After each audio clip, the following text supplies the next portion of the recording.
Our objectives for today, you'll be able to give a definition of an enzyme and explain how it works like a lock and a key work together.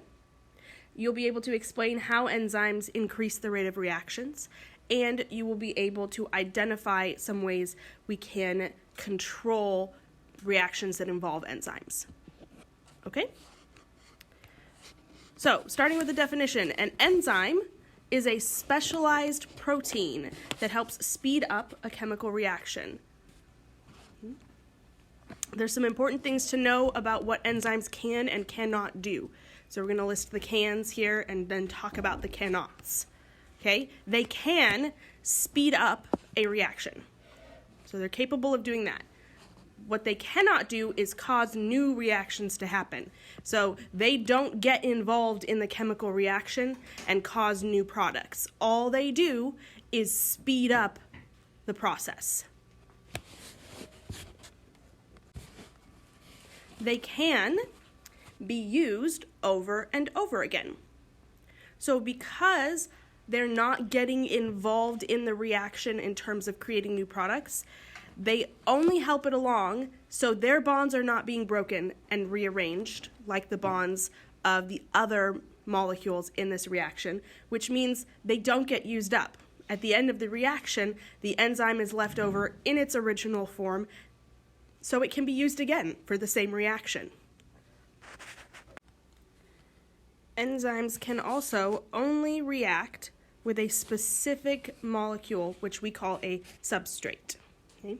There are usually two substrates involved because in order to have a chemical reaction, you need two substances. Okay? Each substrate is going to fit into the area of an enzyme that we call the active site.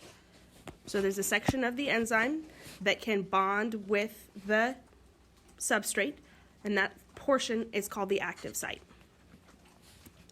Like a key in a lock, these sites are shaped specifically and so that only certain substrates fit into the active site on an enzyme. So one enzyme, it's not a one-size-fits-all thing. If we added hydrogen peroxide to other chemical reactions, it wouldn't have the same effect to them because they are not shaped correctly to fit into that active site. Okay? The enzyme and the substrate join together and they form a complex that allows the two substrates to interact with each other. Okay. And then the chemical reaction produces a new substance. The substrates are changed into a new substance, but the enzyme is unchanged, and it's a free agent at the end of the process, and so it can be used again.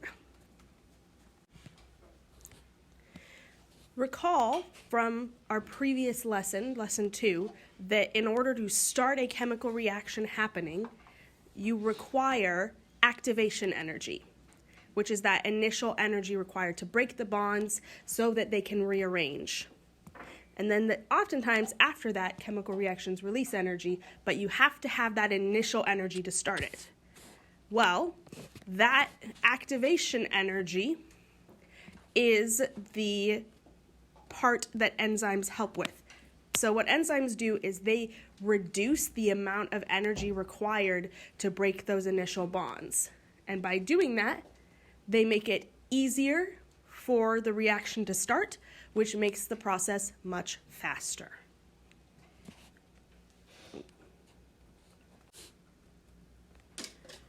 In order for your body to maintain a balance in its chemical reactions, the chemical reactions have to happen at a steady rate.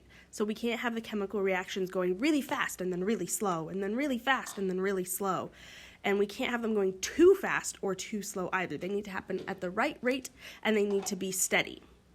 So if we just threw, random amounts of enzymes at these reactions, we wouldn't achieve that. Instead, we have to control the enzymes in our body so that reactions happen at the right rate.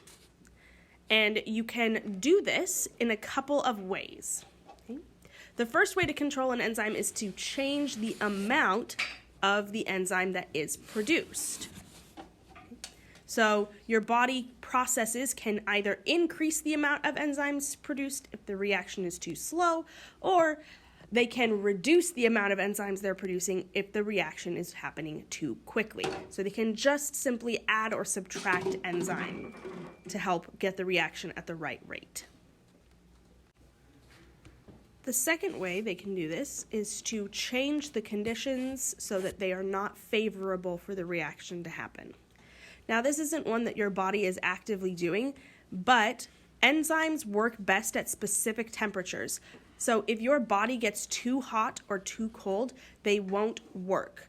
This is one of the reasons that having a really high fever or being hypothermic is bad for your body, because a lot of the processes in your body, like getting blood to the right or oxygen to the right places, running your muscles and all of those things, digesting your food to release energy to keep you going, they require enzymes to work. And if your body temperature is too hot or too cold, they will stop working, and then those body processes will stop happening. Okay? So, while your body may not actively regulate this one, it's an important thing to remember. And then the last one is using an inhibitor. An inhibitor is a separate molecule that's not usually involved in the reaction that can bond to the enzyme and make it so the enzyme stops working. And it can do this in one of two different ways. Okay? The first way is that it can be shaped like one of the substrates, so the enzyme bonds to it instead of the substrate, and then the process doesn't work. So think about this like if you were trying to open a lock with a key. If there was another key that was shaped similar but didn't have an end for you to twist, and that was in the lock, it would block you from putting your key in, right? Mm-hmm. And the reaction wouldn't work. So that is what's happening here. When the inhibitor is shaped like the substrate, the enzyme sometimes bonds to that inhibitor instead of the substrate, and then that enzyme is taken out of action and it can't help with the reaction. The second way is that when the inhibitor bonds to the enzyme, it actually changes the shape of the active site so that substrates can't bond with it anymore. So this might be like if someone came in and rekeyed all the locks in your home and your key didn't fit them anymore. Okay? So something comes in and changes the shape of the active site, then the substrates can't bond to it anymore, and the enzyme no longer does its job. All right, this is where our notes are going to end for today.